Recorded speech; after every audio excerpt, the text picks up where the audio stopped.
Sarawakians have gained prosperity and progress. Hornbill statue set for Sarawak Day. Those are the headlines for tonight. I'm Handy Gui and this is TVS Nightline.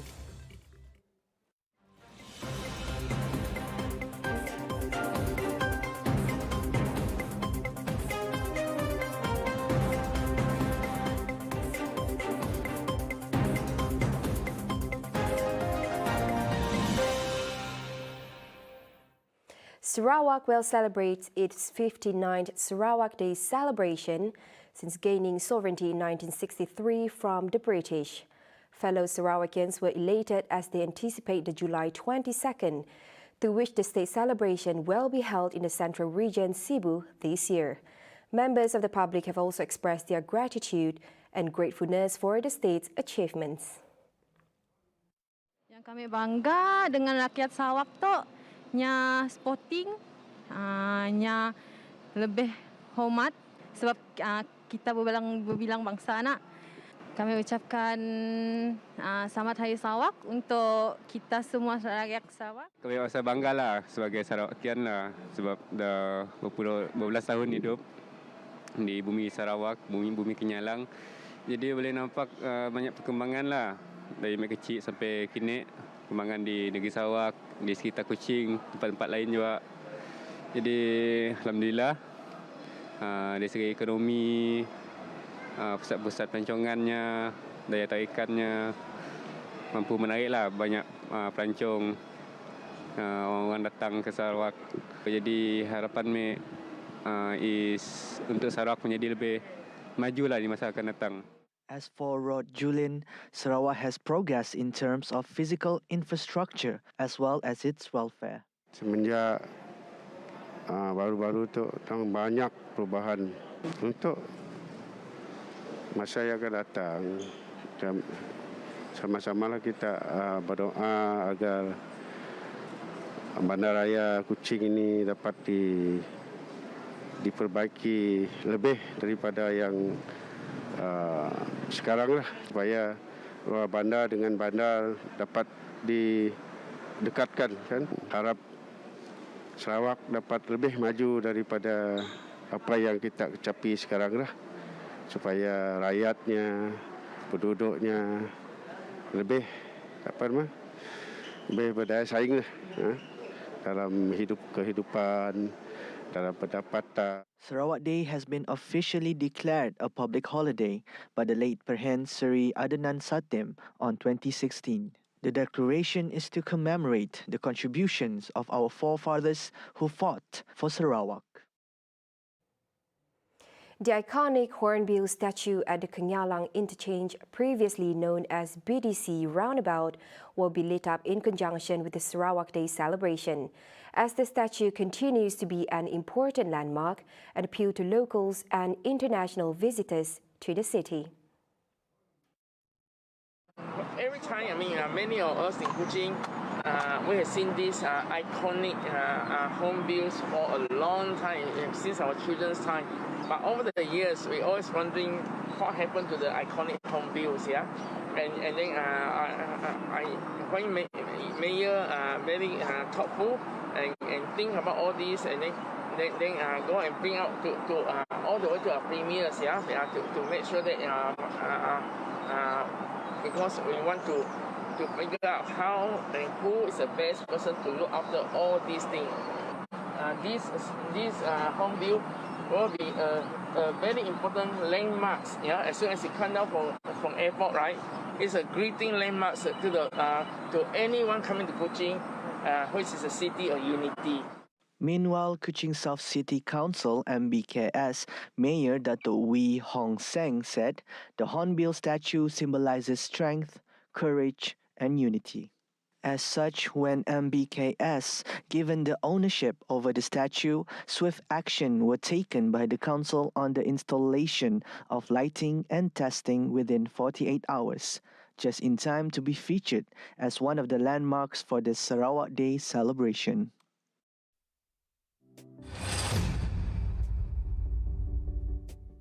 Now, advocacy steps need to be taken to inform both genders about the Anti-Sexual Harassment Act 2021, which serves to protect the public from any forms of sexual harassment. Minister of Women, Childhood and Community Wellbeing Development, Dr. Sri Fatima Abdullah, said the advocacy strategy would include clarification on the definition of sexual harassment, the effects and consequences for victims, as well as reporting procedures and providing assistance and support systems to sexual harassment victims. Many victims are hesitant to report over such immoral behavior, especially if the perpetrator is a person of status, possesses high influence, or comes from an influential family. Other factors include lack of support or sympathy, putting them at risk of being victimized further. The Anti-Sexual Harassment Bill 2021, which was enacted since 2011, contains 4 sections, where 4 chapters and 27 clauses was passed by the Dewan Rakyat yesterday. Women, Families and Community Development Minister Dr. Sri Rina Harun, when introducing the bill, said the legislation is an important manifestation and proves the government's commitment to eradicating gender-based discrimination. Now, crime involving rape, car theft and 24-hour shop robbery has increased during the transitioning period of the endemic phase, despite a decline of 28% of crime rate from January to July 2022, from a total of 633 to 454 cases as compared to last year. Keseluruhan, memang keadaan jenayah di daerah Kuching menurun negatif 28.83%. Tetapi beberapa kategori jenayah yang meningkat yang saya sebutkan. Yang pertama rogol. Kemudian yang kedua kecurian kenderaan khususnya motosikal. Dan ada juga kenderaan-kenderaan yang lain seperti 4x4, kemudian kereta-kereta yang jenis sedan. Dan yang ketiga, peningkatan berkaitan dengan kes-kes samun, khususnya samun melibatkan premis yang beroperasi 24 jam. Ekoran daripada itu, kita telah mendapat beberapa siri kejayaan. Yang pertama, kejayaan yang paling besar, kita telah menumpaskan satu sindiket yang kita buat PC bersama dengan Datuk Pesuruhjaya Polis baru-baru ini, iaitu Wan Kurus. Mereka ini sangat bijak dan aktif melakukan kecurian kenderaan di kawasan Kuching dan beberapa daerah-daerah yang bersempadanan dengan kita. Telah ditangkap 3 seri tangkapan dan kita masih follow up lagi. Banyak tangkapan, telah 7 orang yang ada rampasan pun banyak kita telah buat. Dan dengan tangkapan ini, banyak kes, semua kes yang berkaitan dengan kecurian kenderaan yang meningkat tadi itu, kita dapat selesaikan. Kemudian berkaitan dengan kes peningkatan untuk kes-kes yang berkaitan dengan samun 7-Eleven pun kita dapat tempaskan hasil usaha gigi daripada pasukan saya. Kita telah menangkap suspek-suspek yang sedemikian. Coming up right after the break, oral treatment may solve those negating vaccine. Vessel spills 30,000 gallons of fuel in the Bahamas. Right here on TVS Nightline, stay tuned.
Thank you for staying with us. Now, technological advancement in medicines has enabled people to choose the medicine that are available in different forms. For instance, painkillers could be administered in the form of liquid or capsule. Similarly, advancement can be seen in treating COVID-19, where vaccines are now found in capsules in less than 2 years. Will this be the answer to solve those who have refused their vaccination jabs? Earlier, we spoke to Dr. Gerald Sim, a medical officer for the National COVID-19 Immunization in Bau District. Let's hear his thoughts on the matter. Okay, so oral anti-COVID treatment, we must understand that the current the treatment available now is actually called Paxlovid, which is a combination of 2 antiviral drugs. Okay, remember it is an antiviral drug because COVID-19 is a virus. Prior to Paxlovid being introduced into Malaysia itself, the studies was done, and the main aim of Paxlovid is actually to reduce the viral load in your body. Once you are infected by COVID, there will be virus in your body. So what happens? It starts to breed. There'll be more and more virus. So when you introduce Paxlovid, when you take Paxlovid, what it does is it will break this chain off. It will prevent the Paxlovid from replicating to reduce the amount. And as high as 88 to 95% reduction in hospitalization secondary to COVID-19. Within the treatment period, the patient may experience dysgeusia, a condition where the sense of taste is altered. However, the condition will not last as recovery will take place several days after the treatment is completed. I really hope that that we are able to produce our own as well, because that would be good news for us. It shows that we are creative enough. We are able to provide, and we are able to produce our own drugs as well. At the same time, Dr. Gerald revealed that the remainder population of Malaysia who have not been vaccinated yet noted that the side effects remains a concern that could lead to their refusal of being vaccinated. Firstly, we must know that for the side effects, there are two types. One would be a local side effect. The other is a systemic side effect. A local side effect would mean immediate effects that can be felt, such as if you weak, lethargy, pain, soreness over the injection site, fever, some. The more severe side effects would mean like anaphylaxis, which is a severe allergic reaction, which can actually lead to death if it's untreated, which is very rare. Global studies that have been done by CDC itself shows that risk of anaphylaxis is 5 in 1 million. He advised the public to speak personally with any medical officers to address the skepticism regarding the COVID-19 vaccine, to get it administered immediately, preventing unwanted hospitalization from the virus. Now, the Pan-Borneo Highway will not be cancelled and is set for completion.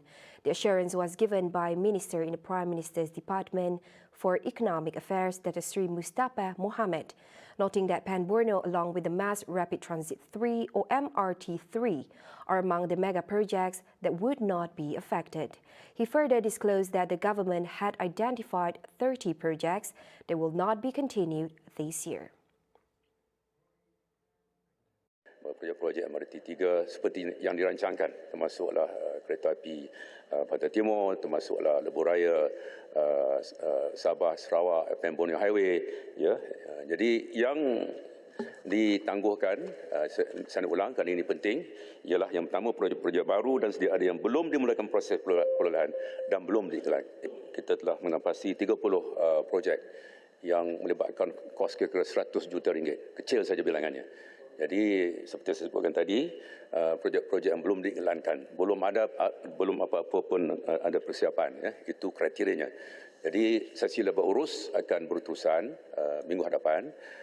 Seperti sebut jawapan tadi, EPU, MOF, ICU dan juga JKR akan mengadakan pertemuan semua kementerian, ya, untuk memastikan bahawa mana-mana yang perlu untuk menjamin kesejahteraan rakyat diteruskan. He said this when asked by Lebah Pantai Member of Parliament Fahmi Fazil on the government's plans to postpone or cancel new projects. Commenting further, Mustafa said the money saved from the postponement of projects can be used to finance part of the government's expenditure due to the increase of over 40 billion ringgit in subsidies. Meanwhile, in response to Kota Kinabalu Member of Parliament Chan Fong Hin, Mustafa said Prime Minister Datuk Seri Ismail Sabri Yaakob has assured that 50% of the development allocation in the 14th Malaysia Plan will be distributed to developing states. Komitmen kerajaan seperti yang dinyatakan oleh Yang Amat Perdana Menteri semasa membentangkan RMK12 Dewan Yang Mulia ini 27 September lalu ialah 50% daripada jumlah peruntukan pembangunan adalah untuk negeri-negeri yang kurang maju, iaitu Sabah, Sarawak, Kelantan, Terengganu, Kedah dan Perlis. Itu janji kerajaan Perdana Menteri dalam Dewan ini. The trilateral cooperation agreement between Malaysia, Indonesia and Philippines will be expanded to Brunei. Senior Minister of Defence Datuk Seri Hishamuddin Tun Hussein said the minister in the Prime Minister's Office of Brunei, Awang Halbi Muhammad Yusof, is currently waiting for the consent of the Sultan of Brunei, Sultan Hassan Al Bolkiah. Explaining further regarding the plans of trilateral military cooperation between three countries, Hishamuddin said the result of a meeting with his counterparts last March, where all three countries unanimously agree to implement one more approach, which is exploring the potential of collaborating between other countries. Di bawah kerangka TCA, terdapat beberapa pendekatan penting bagi memastikan kerjasama tiga negara ini dapat dilaksanakan secara strategik dan berkesan. Pertama, ketiga-tiga negara bersetuju untuk mewujudkan Maritime Command Center MCC dengan izin di Tawau, Sabah, Tawi-Tawi, Filipina dan Tarakan, Indonesia. Hishamuddin also responded to Bukit Bendera MP Wong Hon Wai if the pact would be extended to other Asian countries during the Q&A session at the August House, indicating that the Maritime Command Center, MCC, was established with the purpose as a communication channel, enhancing operation coordination and intelligence cooperation and support the air and ocean patrol. Now, China will host the 2022 ASEAN Games in 2023 after it was postponed due to COVID-19. The Games will now be held in Hangzhou from September 23rd to October 8, 2023. The event was originally scheduled to be held in September this year, but organizers in May postponed it as China tried to stamp out a large COVID-19 resurgence in several parts of the country. Additionally, the new dates were chosen to avoid conflict with other major international sporting events. For records, China is the last major economy committed to stamping out the domestic spread of the virus through harsh lockdowns, mass testing, and strict controls on international travel. However, that jeopardizes the country's international sporting ambitions, with the world's most populous nation canceling or postponing almost all events since the start of the pandemic, with the exception of this year's Winter Olympics in Beijing.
Welcome back. Now on to some global affairs. Former Finance Minister Rishi Sunak and Foreign Secretary Liz Truss made the final two candidates on Wednesday, July 20th, to become Britain's next Prime Minister, kickstarting the last stage of the contest to replace Boris Johnson. Whoever triumphs when the result is announced on September 5th will inherit some of the most difficult conditions in Britain in decades. With inflation is on course to hit 11% annually, growth is stalling, industrial action is on the rise, and the pound is near historic lows against the dollar. Poll shows Truss would beat Sunak in the party members' contest, but all could change as the two finalists start weeks of hustling up and down the country before the party's membership. The final stretch of a weeks-long contest will put Sunak, a former Goldman Sachs banker who has raised the tax burden towards the highest level since 1950s, against Truss, a convert to Brexit who has pledged to cut taxes and regulation. Meanwhile, Boris Johnson received a round of applause from members of his Conservative Party after he finished addressing Parliament at his last appearance during Prime Minister's questions on Wednesday. I want to use the last few seconds, Mr. Speaker, to give some words of advice to my successor, whoever he or she may be. Number one, stay close to the Americans, stick up for the Ukrainians, stick up for freedom and democracy everywhere. Cut taxes and deregulate wherever you can to make this the greatest place to live and invest, which it is.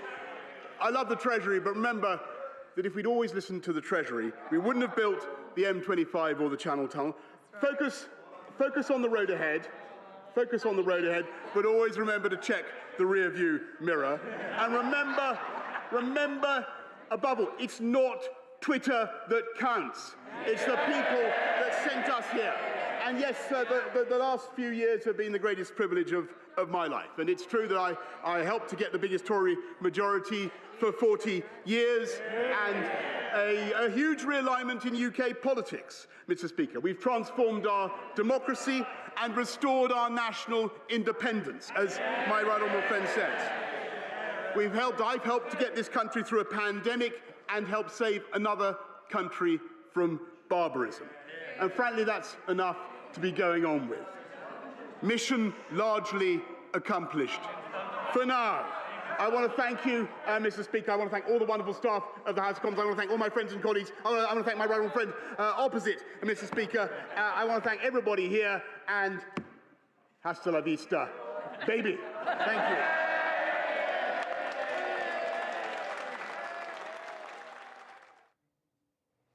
Russian gas resumed flowing through the biggest pipeline between Russia and Germany on Thursday, July 21st, after a 10-day outage, easing concerns that the maintenance period would be extended.